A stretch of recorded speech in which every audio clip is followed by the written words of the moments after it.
C'est horrible. Regarde ça. Tu me vois sur cette photo? C'est moi ça? C'est juste une tache noire. Sadia, en pèlerinage avec ses grands-parents en Arabie Saoudite, c'était il y a 11 ans. À l'époque, elle était encore une fille bien sage, nous confie-t-elle. Aujourd'hui, cette citoyenne britannique, avec des origines pakistanaises, est une athée convaincue. Ce qui l'a fait douter de l'islam, c'était les inégalités entre sexes inscrites dans la religion. Comme les vers du Coran, justifiant la violence conjugale contre les femmes.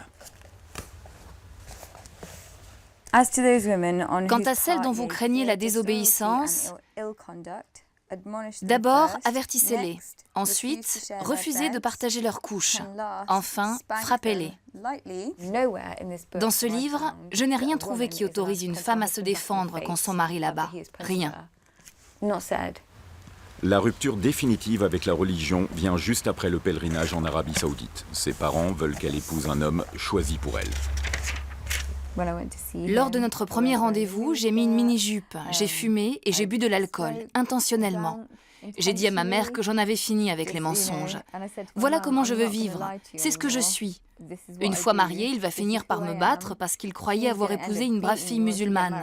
Mais je ne suis rien de tout ça.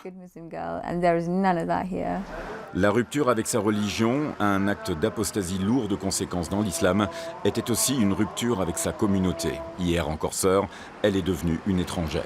Pire, une criminelle aux yeux des prédicateurs radicaux. Selon la loi islamique, la peine prévue pour acte d'apostasie est la peine de mort. Fondatrice du Conseil des ex-musulmans en Grande-Bretagne, Mariam Namazie a déclaré la guerre à ceux qui prêchent la haine. Ce soir-là, elle évoque le sujet avec des étudiants. Apostate née en Iran, elle parle des accusations d'islamophobie et des pressions à l'égard des ex-musulmans. Ils sont vilipendés, snobés, ils subissent des intimidations, des menaces, des pressions. C'est pour cela que beaucoup d'ex-musulmans se cachent. Certains de nos membres portent toujours le voile, vont à la mosquée et disent à leurs familles et proches qu'ils sont toujours musulmans. En réalité, ils ne le sont plus, ils sont athées.